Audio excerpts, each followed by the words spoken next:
Diamond Harbour Lok Sabha কেন্দ্রের BJP প্রার্থী অভিজিৎ দাসকে এবারে দল থেকে বরখাস্ত করল বিজেপির রাজ্য কমিটির সদস্য ও শৃঙ্খলা রক্ষা কমিটির সদস্যরা। মূলত গতকাল ভোট পরবর্তী হিংসায় আক্রান্ত বিজেপি কর্মীদের সঙ্গে দেখা করতে আসেন বিজেপির কেন্দ্রীয় নেতৃত্বের একটি টিম।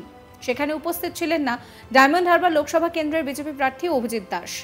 পাশাপাশি বিজেপির কেন্দ্রীয় টিমের সামনে বেশ কিছু বিজেপি কর্মীরা বিক্ষোভ দেখাতে থাকেন এবং তারা বিপ্লব দেবের গাড়ি আটকে রাখেন। পাশাপাশি অনেক বিজেপি কর্মী মঙ্গলবার কেন্দ্রীয় নেতৃত্বের সঙ্গে দেখা করতে পারেননি। আর তা নিয়েই এবার রাজ্য বিজেপির শান্তি রক্ষা কমিটির পক্ষ থেকে 7 দিনের মধ্যে রিপোর্ট চেয়ে পাঠানো হয়েছে। এই রিপোর্ট চেয়ে পাঠানো হয়েছে অভিজিৎ দাসের কাছে এবং যতদিন পর্যন্ত না তিনি রিপোর্ট দিচ্ছেন ততদিন দলের সমস্ত কিছু থেকে তাকে বরখাস্ত করা হবে বলেই খবর। আর এই নিয়েই রাজ্য রাজনীতি রীতিমতন সরগরম পড়ে গিয়েছে রাজ্য রাজনীতিতে। যদিও এই সম্পর্কে আজ তাক বাংলাকে অভিজিৎ দাস ববি তিনি জানান যে কে বলল আমায় বহিষ্কার করা হয়েছে, আমার কাছে তো কোনো রকম কোনো মেল আসেনি, কোনো চিঠি আসেনি। কি বলছেন তিনি শোনাবো। অভিজিৎ বাবু, আপনাকে আজ তাক বাংলায় স্বাগত। আপনার কাছ থেকে আমি জানতে চাইবো যে আপনাকে দল থেকে বহিষ্কার করা হয়েছে, ঠিক কি বলবেন আপনি? আপনার ঠিক কি অভিজ্ঞতা এই পরিস্থিতিতে? কে বললো আপনাকে যে আমাকে বহিষ্কার করা হয়েছে?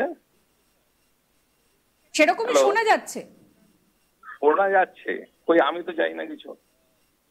তার মানে আপনার পার্টিতে হয় নাকি ওইভাবে? আর কেন ওইটা করবে? আমাকে তো অফিসিয়ালি আমার কাছে কোনো মেইল আসেনি বা আমাকে হার্ড কপি কেউ দেয়নি এখন পর্যন্ত। আপনাদের মিডিয়ার মাধ্যমেই আমি শুনলাম। যে আপনাদের মিডিয়াকে কে বলেছে? অর্থাৎ আপনার কাছে শোকজের কোনো রকম কোনো চিঠি আসেনি, আপনি সেই কথাই বলছেন, তাই তো? না, অফিসিয়ালি আমার কাছে কোনো ইমেলে বা হার্ড কপি আমার কাছে কেউ পাঠায়নি। আরো একটা বিষয়ে অভিজিৎ বাবু আমি আপনার কাছে জানতে চাইবো যে আপনি একটা খুব গুরুতর অভিযোগ করেছেন যে আপনার যারা অনুগামীরা রয়েছেন তাদেরকে, যারা এই ভোট পরবর্তী হিংসায় আক্রান্ত হচ্ছে, তাদেরকে সেইভাবে জায়গা দেওয়া হচ্ছে না। এই বিষয়টা সম্পর্কে জানতে চাইবো। কোথায়, আমি কার কাছে অভিযোগ করেছি? আচ্ছা, এই অভিযোগ আপনি করেননি? না, আমি তো এই ব্যাপারে কোনো কথাই বলিনি। কেউ যদি বলে থাকে সেটা আমার প্রশ্ন হচ্ছে, আমি প্রার্থী। এবার কেউ যারা তৃণমূলের অত্যাচারিত হয়েছে তারা যাবেটা কোথায়? আমি আমার যে অফিস, নির্বাচনী অফিস, সেই অফিসে দোতলা 3 তলে তাদের রেখে দিয়েছি। এবার তাদেরকে আশ্রয় দিয়েছি এবং তাদের কাউকে আমি যেতে যতক্ষণ না তারা নিরাপদ হচ্ছে ততক্ষণ তাদেরকে আমি যেতে বলবো কি করে? আশ্রয় দেওয়া তো কোনো মহাপাপ নয়। এবার দলের পক্ষ থেকে কে কি করছে না করছে, যারা দলের দায়িত্ব আছে তারা বুঝবে। অভিজিৎ বাবু, আরো একটা বিষয় আপনার কাছে আমি জানতে চাই। শুভেন্দু দা এসেছেন, তাদেরকে অনেক দেখেছেন এবং তাদেরকে হেল্পও করেছেন কিছুটা। আমাদের মাননীয় দিলীপ ঘোষ এসেছেন, আসছেন সবাই আর কি করতে। আমি কি করে বিষয়টা বলবো যে তাদেরকে কেউ দেখছে না বা হেল্প করছে? শুভেন্দু দত্ত এসেছেন, দিলীপ দত্ত এসেছেন। আরো একটা বিষয় আপনার কাছে জানতে চাইবো, বিপ্লব দেবের সঙ্গে ঠিক কি ঘটনা ঘটেছিল অভিজিৎ বাবু?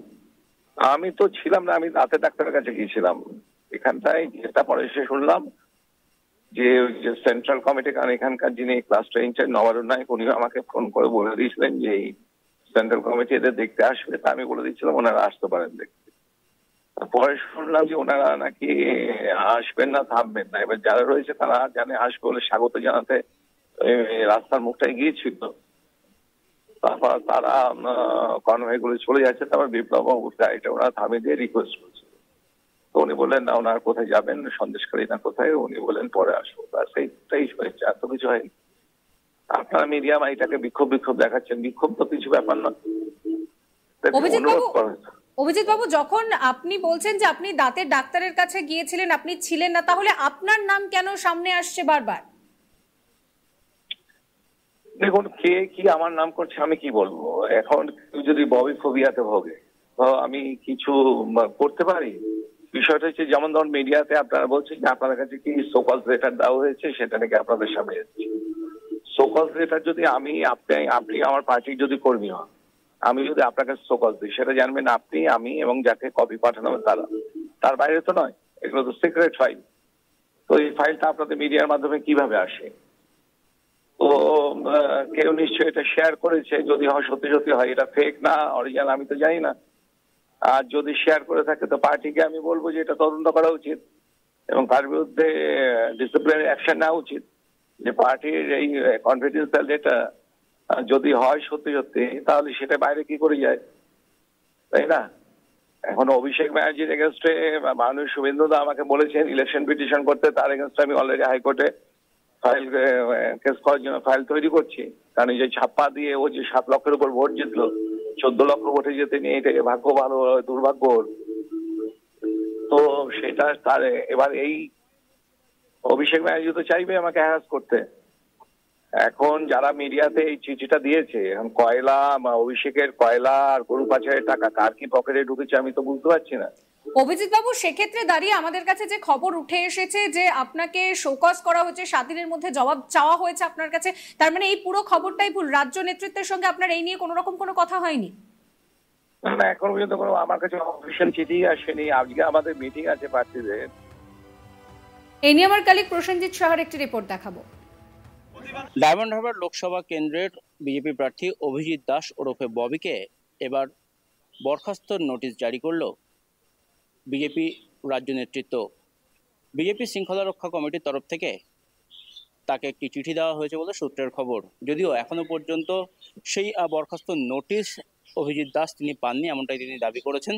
এবং ডায়মন্ড হারবার লোকসভা কেন্দ্রে নির্বাচনের পর থেকেই কার্যত ভোট পরবর্তী যে সন্ত্রাস সেটা বিভিন্ন প্রান্ত চলছিল, এবং সেই সন্ত্রাসের জেরে একাধিক বিজেপি কর্মী তারা ঘরছাড়া হয়ে রয়েছেন।